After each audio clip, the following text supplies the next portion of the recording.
قالت إحداهما يا أبت استأجره إن خير من استأجرت القوي الأمين قال إني أريد أن أنكحك إحدى ابنتي هاتين على أن تأجرني 8 حجج فإن أتممت 10 فمن عندك وما أريد أن أشق عليك ستجدني إن شاء الله من الصالحين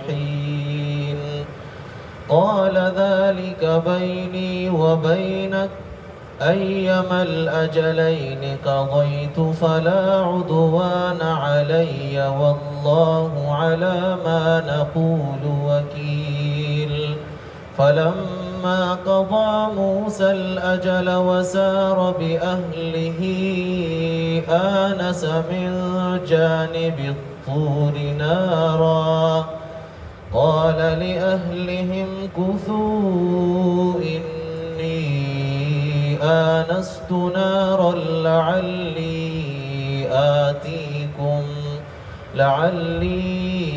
آتيكم منها بخبر أو جذوة من النار لعلكم تصطلون صدق الله العظيم. لفظی ترجمہ. قالت بولی احداہما ان دونوں لڑکیوں میں سے ایک یا ابتی اے ابا جان استأجرہ اس کو ملازم رکھ لے ان خیر بے شک بہتر من وہ شخص استأجرتا جس کو آپ ملازم رکھے القوی وہ طاقتور ہو الامین امانت دار بھی ہو. قال حضرت شعیب نے کہا انی بے شک میں اریدو ارادہ رکھتا ہوں چاہتا ہوں ان کے حقا کہ میں نکاح کر دوں تم سے احدا ایک کا ابنتی ہاتین ان دونوں میری بیٹیوں میں سے علی ان اس شرط پر تأجرنی کہ تم ملازمت کرو گے میرے ساتھ 8 حجج 8 سال فَإِنْ أَتْمَمْتَ پھر اگر تم پورے کر لو 10 سال فَمِنْ عِنْدِكَ تو آپ کی طرف سے نیکی ہوگی فَمِنْ عِنْدِكَ تو یہ آپ کا احسان ہوگا وَمَا أُرِيدُ اور میں نہیں چاہتا أَنْ أَشُقَّ کہ میں سختی کروں عَلَيْكَ آپ پر سَتَجِدُنِي ان قریب آپ پائیں گے مجھے انشاءاللہ اگر اللہ تعالیٰ چاہے من الصالحین نیک معاملہ لوگوں میں سے. قال موسیٰ نے کہا ذالک یہ وعدہ یہ عہد بینی میرے درمیان ہے و بینک اور آپ کے درمیان ہے ایم الاجلین جو مدت دونوں میں سے قضیت میں پوری کروں فلا عدوان علی تو کوئی جبر نہیں ہوگا مجھ پر واللہ اور اللہ تعالی علامہ ان باتوں پر نقول جو ہم کہہ رہے ہیں وکیل گواہ ہیں. فلما قضا پھر جب پوری کر لی موسیٰ نے الاجل مدت 10 سال کی وسارا اور چلا لے کر بأہلہ اپنے گھر والوں کو آنسا تو حضرت موسیٰ نے دیکھی من جانب الطور کوہ طور کی جانب سے نارن ایک آگ قالا کہا لأہلہ اپنے گھر والوں سے امکثوا تم یہی ٹھہرو انی بے شک میں نے آنستو دیکھی ہے نارن آگ لعلی شاید کہ میں آتیکم تمہارے پاس لے کر آ جاؤں منہا اس سے بخبر کوئی خبر او جذوۃ یا کوئی چنگاری من النار آگ کی لعلکم تصطلون تاکہ تم اس سے تپش حاصل کرو. حضرت موسیٰ علیہ السلام مدین میں ایک کنویں کے پاس تشریف لاتے ہیں. وہاں دیکھتے ہیں کہ تمام لوگ اپنی بکریوں کو اپنے جانوروں کو پانی پلا رہے ہیں اور 2 معصوم سی بچیاں لڑکیاں وہ ایک طرف کنارے ہو کر بیٹھی ہوئی ہیں. حضرت موسیٰ علیہ السلام نے ان سے پوچھا کہ تمہارا مسئلہ کیا ہے اور حضرت موسیٰ علیہ السلام کے دل میں رحمت اور شفقت کا مادہ تو تھا ہی مظلوموں کی مدد کرنا سنت انبیاء میں سے ہے۔ تو انہوں نے بتایا کہ ہم اس وقت تک پانی نہیں پلا سکتی جب تک یہ چرواہے یہاں سے چلے نہ جائیں، اس لیے کہ ہم لڑکیاں ہیں، عورت ذات ہیں اور یہ مرد ہیں، ہم نہیں چاہتے کہ ہمارا ان سے اختلاط ہو۔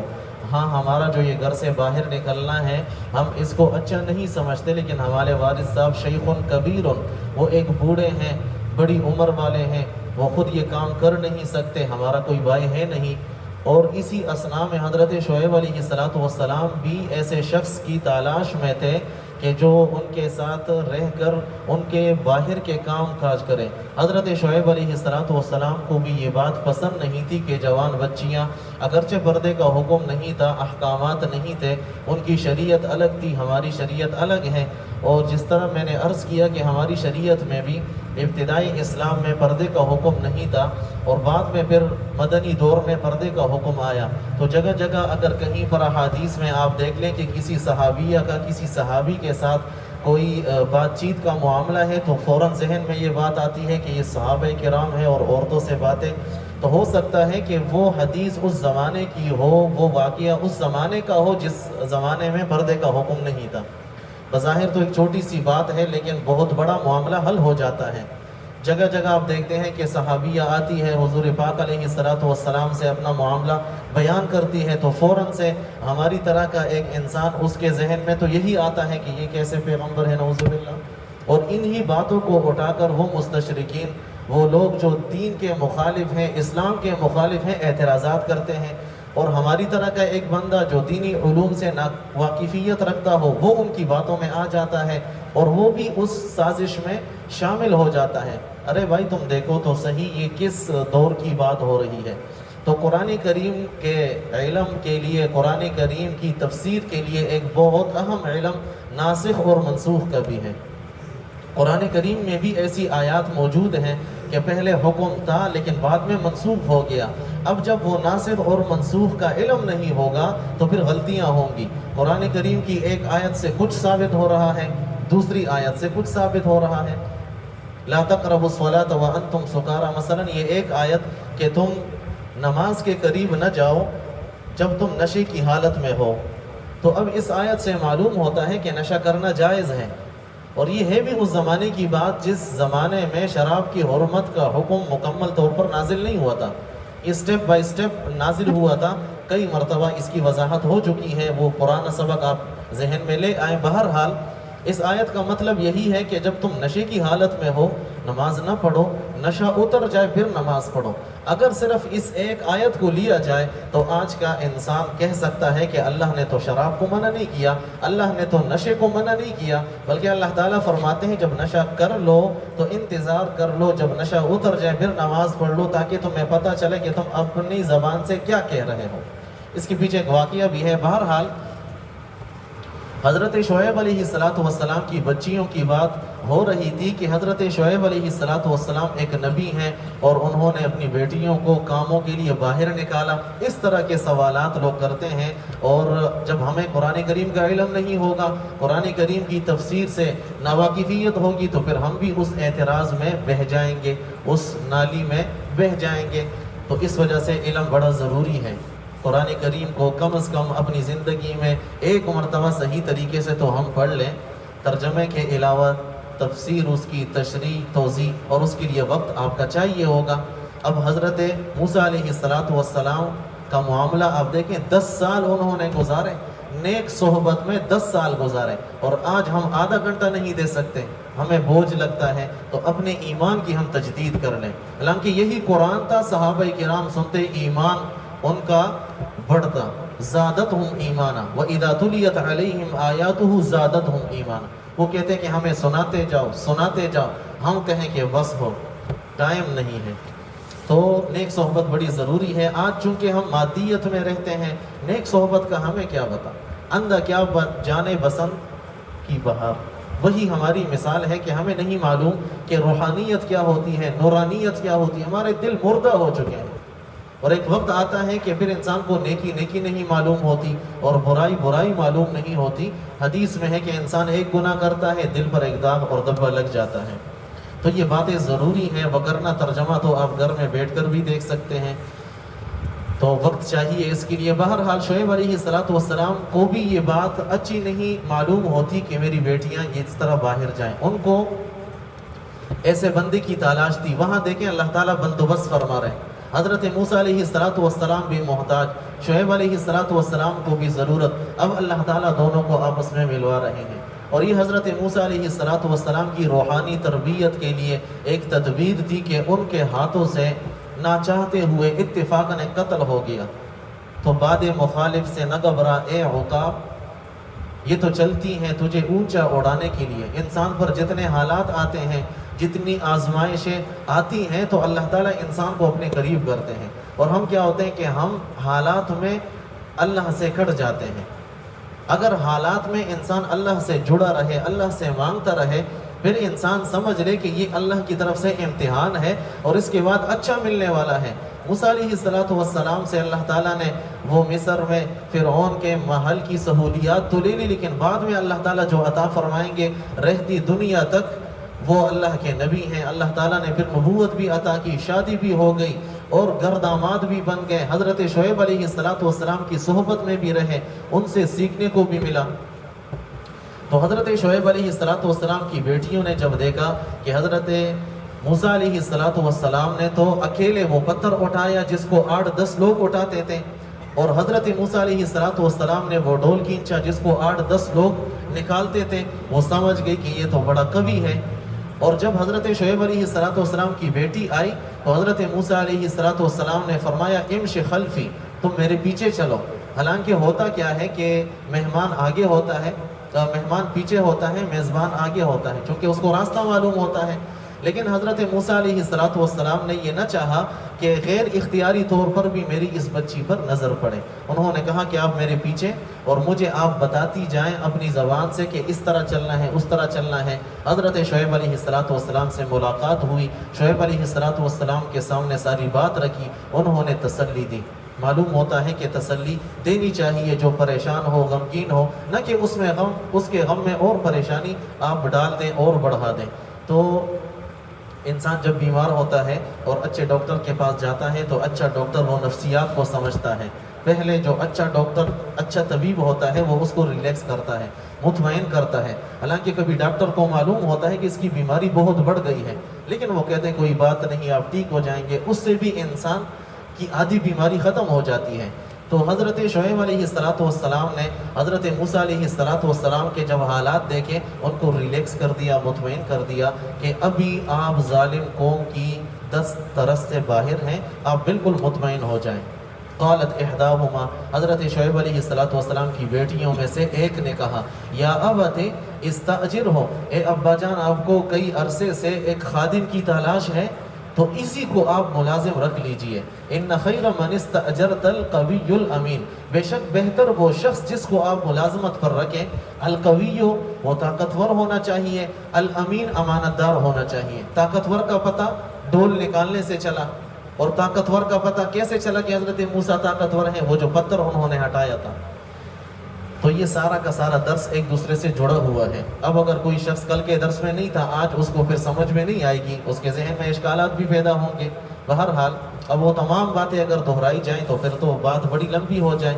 تو کبھی کا پتہ وہاں سے چلا کہ یہ کیسے انسان ہے کہ ایک اکیلے شخص ڈول کو نکال رہے ہیں، اور امین کا پتہ کیسے چلا کہ حضرت موسیٰ علیہ السلام نے ان سے ایک ہی بات کی، قال ما خطبکما، بیٹا تمہارا مسئلہ کیا ہے؟ انہوں نے اپنی بات بتائی، بس اور کوئی بات نہیں ہوئی۔ جب حضرت شعیب علیہ السلام کی بیٹی دوبارہ آئی تو وہاں پر بھی زیادہ باتیں نہیں ہوئی، اور کہا کہ امشی خلفی، تم میرے پیچھے چلو۔ وہاں سے معلوم ہوا کہ یہ امانت دار بھی ہے، امین بھی ہے۔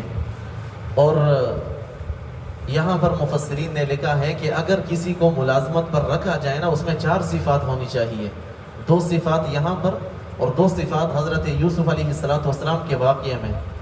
کسی بھی ملازم کو اگر ملازمت پر رکھا جائے، کسی بھی نوکر کو اگر نوکری پر رکھا جائے، القویو وہ طاقتور بھی ہو۔ اب بابا جی کو آپ نے نوکری پر رکھا ہوا ہے تو یہ اس کے ادب کے بھی خلاف ہے کہ ایک چھوٹا سا بچہ بابا جی کو کہہ رہے کہ بریڈ لے آؤ اور دودھ لے آؤ اور انڈے لے آؤ، یہ چیز لے آؤ، ایک چھوٹا بچہ۔ اب وہ جو حدیث میں آتے ہیں نا کہ بڑوں کی ہم عزت کریں، تو وہ والا جو نقطہ ہے وہ اس میں پھر غائب ہو جاتا ہے۔ بہرحال وہ کبھی ہو تاکہ وہ کام تو کر سکے۔ اب بابا جی خود کو سنبھالیں گے یا ہمارے کام کریں گے؟ الامین امانت دار بھی ہو۔ آج ہمارے پاکستان کے جو حالات ہیں اس میں صرف ڈگریوں کو دیکھا جاتا ہے، امین کو نہیں دیکھا جاتا۔ کرپشن کو ختم کرنے کے لیے اینٹی کرپشن ادارہ بنا۔ آپ مجھے بتائیں کرپشن کہاں ختم ہوئی؟ اینٹی کرپشن کے لیے بھی تو اینٹی کرپشن ہونا چاہیے، پھر ان کے لیے بھی اینٹی کرپشن ہونا چاہیے، اور چلتے چلتے اس کی کوئی انتہا ہی نہیں۔ جب تک اللہ کا خوف نہیں ہوگا، امانت نہیں ہوگی، دیانت والی صفات نہیں ہوگی، یہ معاملات صحیح نہیں ہو سکتے۔ آپ کسی کے پاس جائیں، حالانکہ آپ کا لیگل کام ہوگا، صحیح کام ہوگا، جائز کام ہوگا، یہ کبھی فائل ادھر ادھر کر لیں گے، کبھی ایک بات کبھی دوسری بات، اور وہی کام جب آپ ان کو رشوت دیں گے ہو جائے گا۔ معلوم ہوا کہ جو کام رشوت کے بعد ہو سکتا ہے رشوت سے پہلے بھی ہو سکتا ہے۔ اس وجہ سے فقہا دور اندیش ہوتے ہیں۔ ہماری فقہ کی کتابوں میں فتاوی ہندیہ میں، جس کو لکھنے کے لیے 500 علماء اکٹھے ہوئے، انہوں نے یہ مسئلہ اس زمانے سے لکھ دیا تھا کہ بعد میں ایسے لوگ پیدا ہوں گے کہ اینٹی کرپشن ادارہ ہونے کے باوجود رشوت چلے گی اور اس انسان کا جائز کام نہیں ہوگا۔ اب ایک شریف انسان ہے، اس کا جائز کام ہے جس سے کوئی چھٹکارا نہیں، اب یہ کیا کریں؟ اس کے بغیر زندگی گزارنا مشکل، کوئی بھی ایسا کام ہو۔ فقہا نے لکھ دیا اپنے حق کی وصولی کے لیے اگر سامنے والا ظالم ہے آپ رشوت دے سکتے ہیں، آپ گناہگار نہیں ہوں گے، گناہگار وہی ہوگا۔ لیکن کہاں پر اب یہ رشوت، یعنی کہاں پر یہ پیسے دینے ہیں، اس کے لیے اپنے شرائط ہیں۔ ایسا نہ ہو کہ آپ کا ایک کام ہے جو لیگل طریقے سے ہو رہا ہے، آپ پیسے دے کر اس کو جلدی نکلوا لیں، تو یہ ناجائز ہے۔ کہیں پر آپ کا بالکل جائز کام ہے جو آپ کا حق ہے، رائٹ ہے، اور آپ کو وہ سامنے والا شخص نہیں دے رہا، تو وہاں پر آپ پیسے استعمال کر سکتے ہیں۔ اس میں آپ گناہگار نہیں ہوں گے، لیکن وہ سامنے والا شخص بدستور گناہگار ہے، ڈبل گناہگار ہے، اور اس کے لیے وہ پیسہ حرام ہے۔ بہرحال اس دنیا میں ہم رہتے ہیں اور اسباب کی دنیا ہے۔ یہاں پر مثلا کسی نے گھر بنا لیا اور اس کا میٹر نہیں لگ رہا، بجلی کے بغیر اب گزارا نہیں، یا کوئی بھی ایسا دوسرا کام ہے کہ جس کے بغیر زندگی گزارنا مشکل ہے، تو وہاں پر یہ فارمولہ آپ اپلائی کر سکتے ہیں، لیکن اپنی شرائط کے ساتھ۔ بہرحال دو صفات یہاں سے، القوی و الامین، وہ قوی بھی ہو، طاقتور بھی ہو، امانت دار بھی ہو۔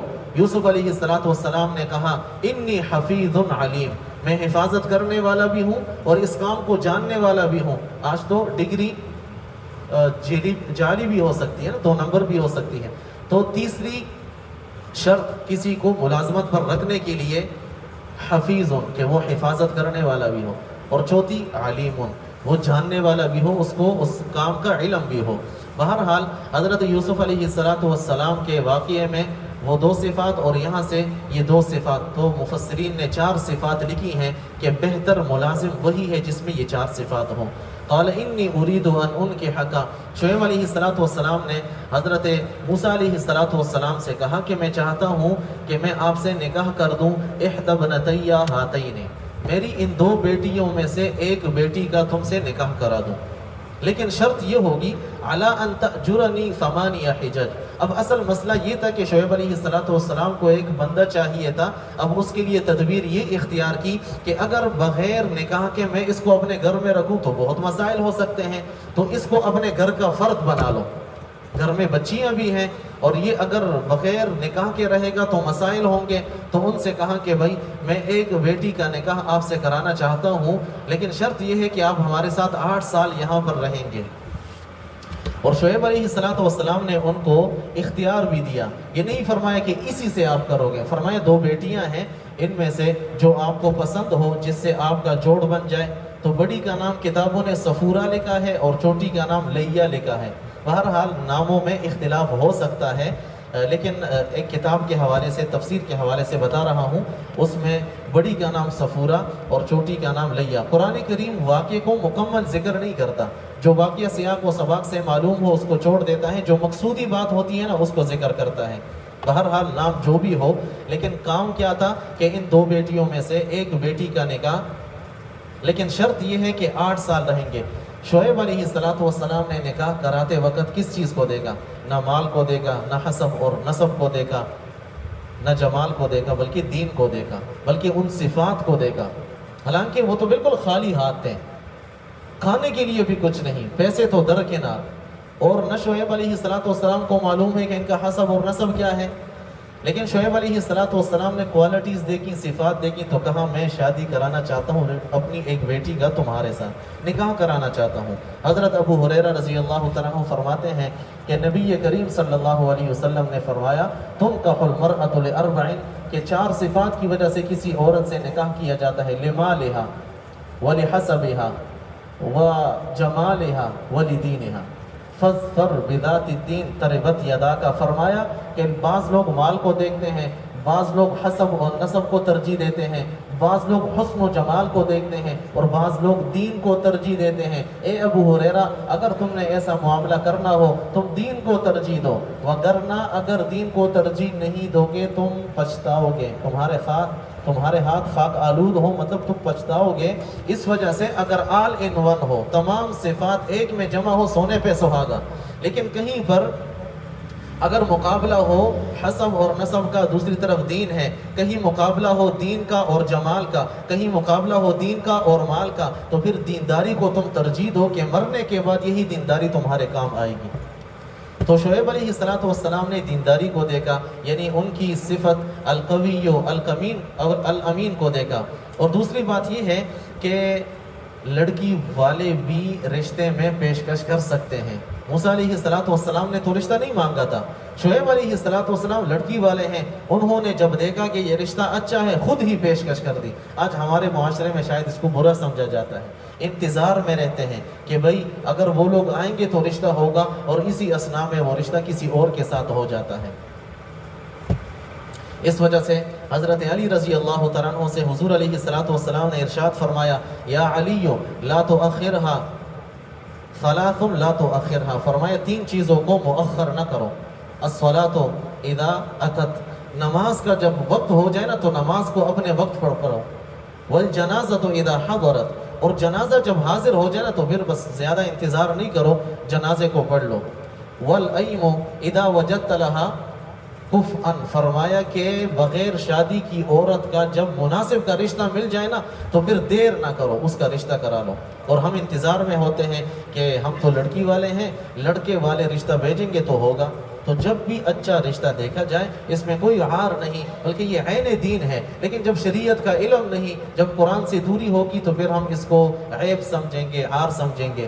تو حضرت شعیب علیہ السلام نے 8 سال کی شرط رکھی، فَإِنْ أَتْمَمْتَ عَشْرًا فَمِنْ عِنْدِكَ، اور اگر تم 10 سال پورے کرے گو یہ آپ کا احسان ہوگا، یہ آپ کی طرف سے نیکی ہوگی۔ وَمَا أُرِيدُ أَنْ أَشُقَّ عَلَيْكَ، جب اس طرح کا ملازم مل جائے، جب اس طرح کا نیک بندہ مل جائے تو پھر آپ کو بھی چاہیے کہ آپ بھی تھوڑا سا نرمی والا پہلو اختیار کریں، نہ یہ کہ آپ اس پر کڑے رہیں۔ جون جولائی کا مہینہ ہے، مزدور بھی تک جاتے ہیں، وہ بھی انسان ہے، وہ بھی کوئی مشین نہیں ہے۔ ایک مرتبہ دکان بھیجا، اب دوبارہ آپ اس کو کہہ رہے ہیں، تو تھوڑا سا اس کو سانس لینے دے، پانی پینے دے، اس کے بعد بھیج دیں۔ فرمایا میں یہ نہیں چاہتا کہ میں تم پر کوئی مشکل اور سختی والے کام کروں گا۔ ستجدنی انشاء اللہ من الصالحین، ان قریب جب تم میرے ساتھ رہو گے تو مجھے بڑا نیک معاملہ لوگوں میں سے پاؤ گے۔ تو یہاں پر حضرت شعیب علیہ السلام نے کوئی تکبر کے اعتبار سے اپنی صفت بیان نہیں کی، بلکہ ان کا ذہن صاف کرنے کے لیے اور ان کو اطمینان اور تسلی دلانے کے لیے کہیں پر اگر ضرورت ہو تو آپ کہہ سکتے ہیں کہ حضرت میں اس کام کو جانتا ہوں اور انشاءاللہ میں بڑا امانت دار ثابت ہوں گا۔ اصل میں قرآن کریم کی ایک آیت ہے فَلَا تُزَكُّوا أَنفُسَكُمْ هُوَ أَعْلَمُ بِمَنِ اتَّقَىٰ، تم زیادہ اپنی پاکی بیان نہ کرو، اللہ تعالیٰ جانتا ہے کہ کون تم میں سے زیادہ تقوی والا ہے۔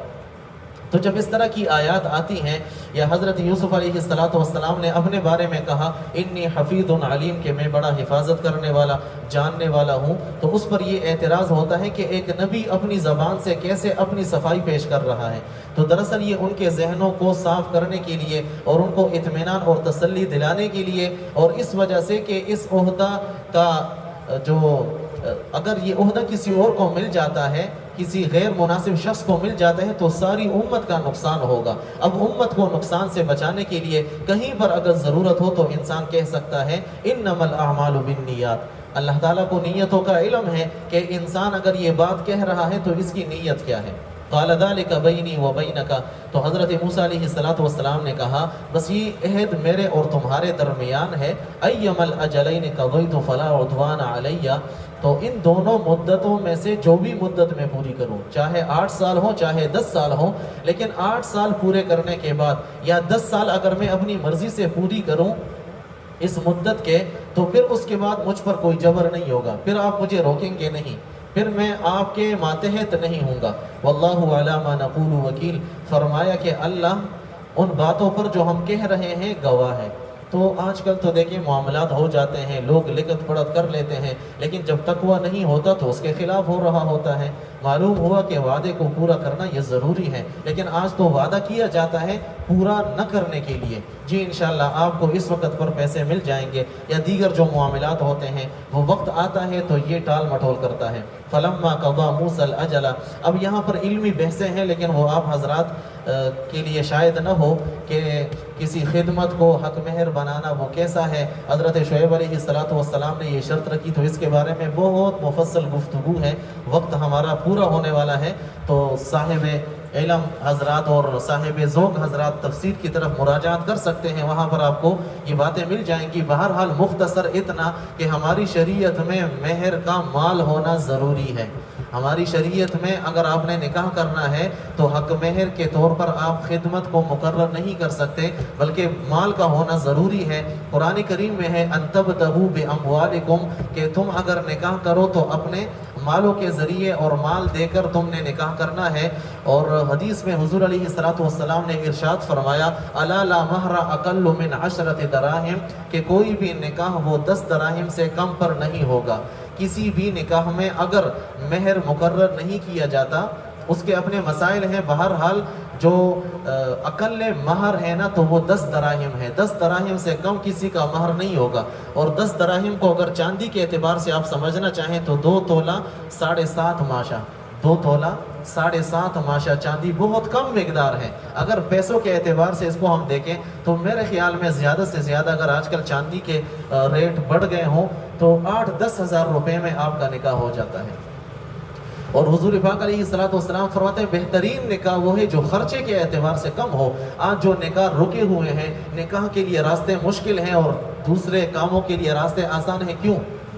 چونکہ نکاح پر پتہ نہیں جہیز ہے اور حق مہر ہے، اور اتنا حق مہر لکھواتے ہیں کہ وہ پورا بھی نہیں کر سکتا انسان۔ اگر ساری زندگی محنت مزدوری کرے تو وہ مہر پورا نہیں ہو سکتا۔ پھر نوجوانوں کا رجحان وہ دوسری طرف چلا جاتا ہے کہ 500,000 روپے پہ بہت کچھ مل جاتا ہے۔ اور یہاں حضور علیہ السلام فرماتے ہیں کہ بہترین نکاح وہ ہے جس میں مہر کم ہو، تو 2 تولہ 7.5 ماشے پر نکاح ہو سکتا ہے۔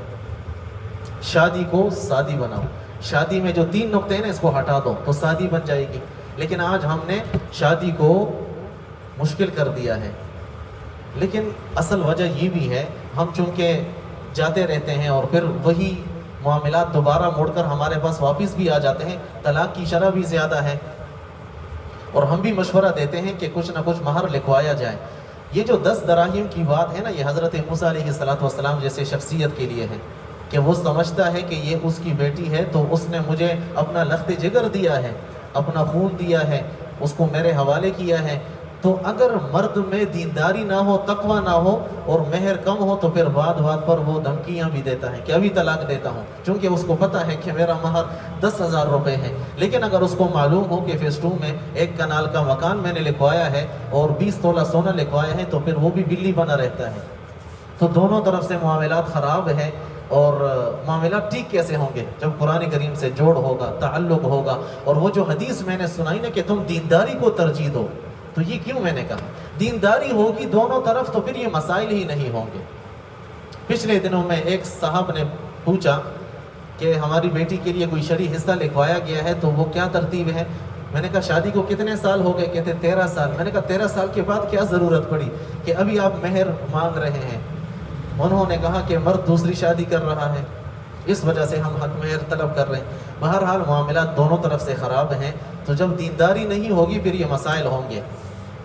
تو بہرحال ہم کوشش کریں، تو ہم دیندار اگر گھرانے کو تلاش کریں گے نا تو پھر یہ شادی بھی آسان ہوگی۔ تو آج قرآن کریم سے دور ہیں، جوانوں کو پتہ ہی نہیں۔ اچھا جس کی شادی نہ ہو یا جس کی اولاد نہ ہو یا جس کو گھر چاہیے، جس کی جو بھی ضرورت ہو نا وہ حضرت موسیٰ علیہ السلام کی دعا رب انی لما انزلت الی من خیر فقیر کا ورد کرے، یہ دعا مانگے۔ اب نوجوانوں کو پتہ ہی نہیں، وہ ادھر ادھر بھاگ رہے ہیں، بندوبست ہی نہیں ہو رہا۔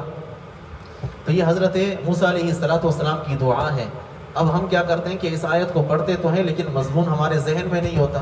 اب جی اس وظیفے کو کتنی مرتبہ پڑھیں؟ حضرت موسیٰ علیہ السلام نے ایک مرتبہ پڑھا، رب انی لما انزلت الی من خیر فقیر، لیکن وہ کس کیفیت سے، وہ کس درد سے وہ دعا مانگی ہوگی اس کا اندازہ آپ خود لگا سکتے ہیں۔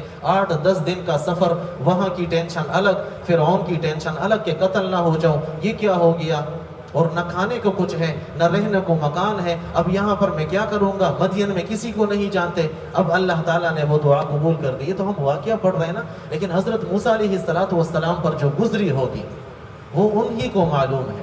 امن یجیب المضطر اذا دعاہ، پھر اللہ تعالیٰ نے وہ دعا قبول کر دی۔ بہرحال موسیٰ علیہ السلام نے 10 سال مکمل کر لیے۔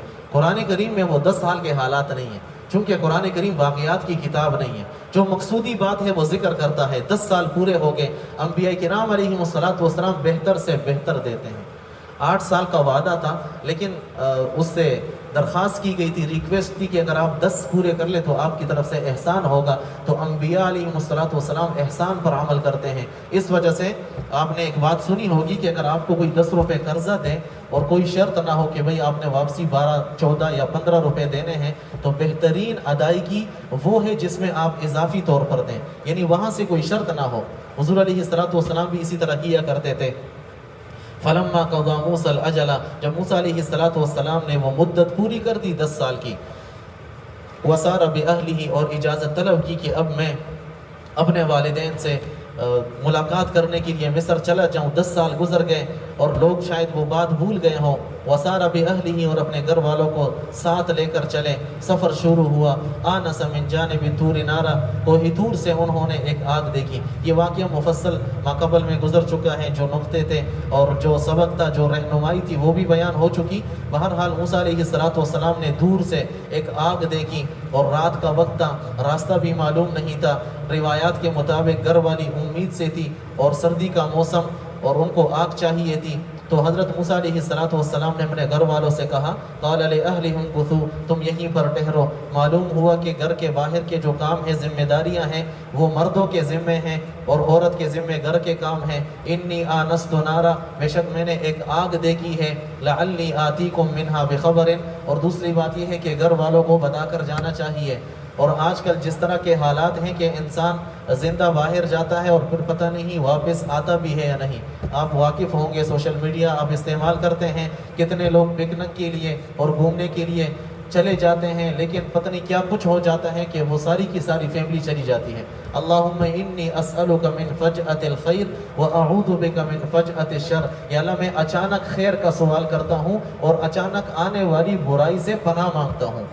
تو اس وجہ سے آپ کو گھر میں بتا کر جانا چاہیے کہ آپ کہاں جا رہے ہیں، کس کام سے جا رہے ہیں، تاکہ وصیت اور نصیحت وہ سب کچھ ہو سکے۔ تو حضرت موسیٰ علیہ السلام نے گھر والوں کو بتایا کہ میں وہ سامنے جا رہا ہوں، میں نے وہاں پر ایک آگ دیکھی ہے، لعلی آتیکم منہا بخبر، ہو سکتا ہے کہ وہاں پر کوئی قافلہ ہو، قافلے والوں نے کوئی آگ سلگائی ہو تو میں ان سے راستہ بھی معلوم کر لوں، او جذوۃ من النار، اور یہ بھی ہو سکتا ہے کہ وہاں سے کچھ آگ مجھے مل جائے، کوئی چنگاری مل جائے، لعلکم تصطلون، تاکہ تم اپنی سردی کم کرنے کے لیے اس سے تپش حاصل کرو۔ صدق اللہ العظیم۔ سبحان اللہ وبحمدہ، سبحانک اللہم وبحمدک، نشہد ان لا الہ الا انت، نستغفرک ونتوب الیک۔ سبحان ربک رب العزة عما یصفون، وسلام علی المرسلین، والحمد للہ رب العالمین۔